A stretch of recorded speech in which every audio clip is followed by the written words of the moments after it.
Hey guys, Hoang here, and today we are going to talk about one of the most spectacular natural wonders of the world, Firefalls in Yosemite National Park. Every year, usually in late February, a spectacular and unique event occurs in Yosemite Valley. The setting sun illuminates Horsetail Falls, a small waterfall that cascades down the side of El Capitan, creating a beautiful and fiery display known as Firefalls. Having visited Firefalls in 2022 and capturing some amazing images, here is my guide on how to make the most of your Yosemite trip to see Firefalls. That being said, if you want to check out what it's like to be in Yosemite Valley during Firefall season, check out my documentary, The Impossible Shot, The Journey to Firefalls, right here.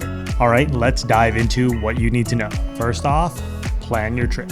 So Horsetail Falls is the name of the actual waterfall that turns into Firefalls mid to late February when the sun sets at just the right position to illuminate the falls and make it glow. For the 2023 Firefall season, it's looking like the peak dates are going to be February 10th through the 27th. The Park Service is requiring people to make reservations for peak weekends during this time. That's going to be February 10th through 12th, 17th through 19th, and 24th through 26th. So if you plan on entering the park on any one of those days, make sure you get a reservation. This only applies to people entering the park on those days, not people that have been staying in the park from days prior to that. So if you are camping or lodging inside of the park and you get there prior to those days, then you don't need any additional reservation. You should plan your trip well in advance because especially with lodging, this park does get very crowded during Firefall season. The closest airport to Yosemite is 2 hours away in Merced. However, the largest airport nearby is in San Francisco, and that's about 4 hours away. One thing to note in general in the park during the winter season, it's very possible that the park will require you to have snow chains for your tires when entering the park, and that's something that they take very seriously when conditions are right and there's just a lot of snow in the park. However, for 2023 in this 2023 season, it's looking like there's not going to be that much snow on the ground, or there's no major storms forecasted right now for the current 2023 Firefall season, so you probably don't have to have snow chains this year. Last year for the 2022 season, snow chains weren't required either. However, there have been years prior where you can get denied from entering the park if you don't have snow chains. And there are places nearby that you can rent snow chains should you need them for your time in Yosemite National Park.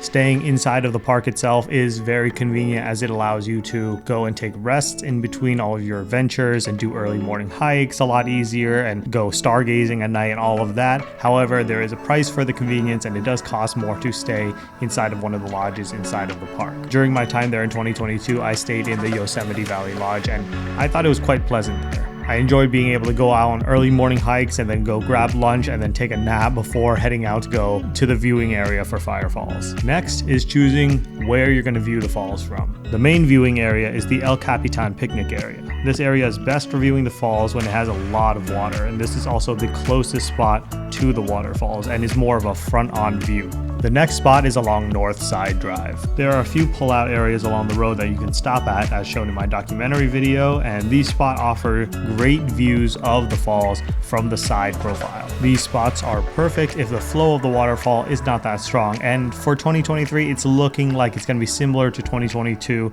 which means that the flow of the waterfall won't be that great, so I would suggest going to these pullouts as opposed to going to the El Capitan picnic area. The areas along the river and along South Side Drive have been closed off to Firefalls viewing tourists because of the damage that tourists have caused to the river and the ecosystem in the past. The last and most unique spot is along 4 Mile Trail. This spot is much higher up in elevation and will get you a much more unique perspective. However, it requires a bit of hiking and can get pretty dangerous if there's snow and ice. You won't hike the entire trail, but only about the first mile going up the first set of switchbacks. Any higher and you'll be walking away from the falls. Plus, in the winter, the trail is closed past the 1.5 mile point. The next step is arriving early. Firefalls can only be seen in the evening just as the sun sets. This year in 2023, it will start around 5:20 to 5:30 p.m. depending on the day and will go on for about 10 to 15 minutes. If you are lodging inside of the park, then you won't have to worry about parking. The lots around the Firefalls area do get full pretty quickly, so I would advise getting there early.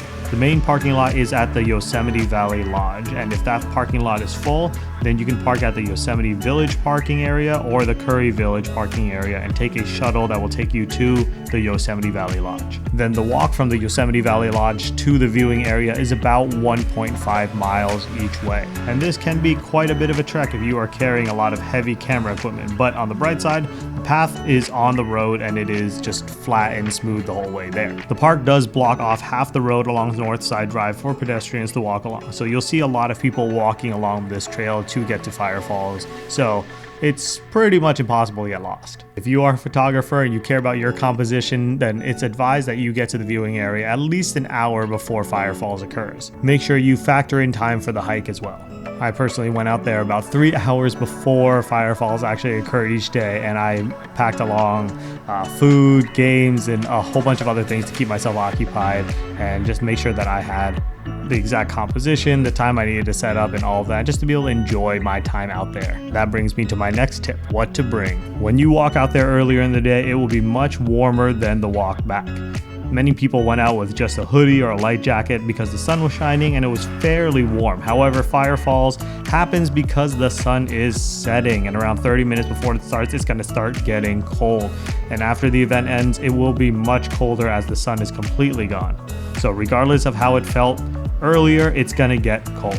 Bring plenty of warm layers to bundle up, and also I would advise gloves, hats, all that stuff, because it can get pretty windy. You will also see plenty of photographers out there with their gear, and if you plan on bringing a camera, I would suggest bringing something in the range of about 24 to 150 millimeters if you are close to the falls to get great shots. If you are out at 4 Mile Trail, however, you'll probably want something in the range of about 100 to 300 millimeters. I would also recommend bringing a tripod and a shutter release cable, and if you don't have one of those, then I would use the timer function on your camera to prevent shake when you're taking pictures. Having a flashlight on hand will be very useful as well, because again, the sun has completely set after this and you'll be walking back in the dark. Bring snacks, food, and water, as there are no sources of any of this out there, so you'll definitely want to come prepared. Also, the only bathroom out there is located at the El Capitan picnic area. The last thing I would suggest is also to bring a lawn chair if possible. Some people brought larger lawn chairs, and I assume they were local to California and they drove with them in their trunks and everything like that. However, flying to California, I definitely didn't have the room to bring a large lawn chair or anything like that, and especially that 1.5 mile hike to and from the lodge, you're gonna have to carry it with you, so carrying a large lawn chair is pretty uncomfortable. But I brought this click lawn chair thing, this folding chair, and this thing is actually really comfortable. This thing folds out into a full-on chair, and it's pretty comfy and cozy, albeit it's a bit expensive for what it is, but just being portable, I was able to put this in my suitcase flying to San Francisco, and then this stayed in my backpack pretty much the entire trip so that I could sit down whenever I needed, and this made the whole experience of sitting around for like 3 hours waiting for Firefalls much more bearable. Now, assuming you're there and there's enough water for the waterfall to be flowing and all of that, the only other thing that can ruin this is bad weather. This can be a little hard to predict because you can check the weather in Yosemite and it can be clear skies in Yosemite, but all it takes is when the sun is setting to the west, one random stray cloud to block the sunlight way out west somewhere, and that will ruin the whole Firefalls effect. Assuming everything goes well, as the sun sets and the sky darkens, Horsetail Falls will slowly come to life. The setting sun will illuminate the waterfall, making it appear as a stream of fire cascading down the side of El Capitan, and this sight is absolutely incredible, and it is an experience you won't forget. After that, just enjoy Firefalls. Thank you so much for watching, guys. I hope this video was helpful, and I hope this gave you a much better idea of what to expect when going to see Firefalls. As always, if you have any questions or comments or tips on viewing Firefalls, I would love to hear them in the comment section down below, and I will see you guys in the next one.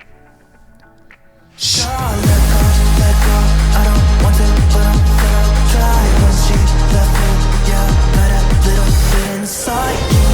You know, maybe things are gonna be alright. 'Cause I just wanna see the light.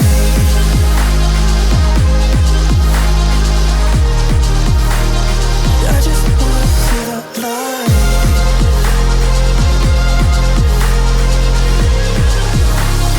I just wanna see the light.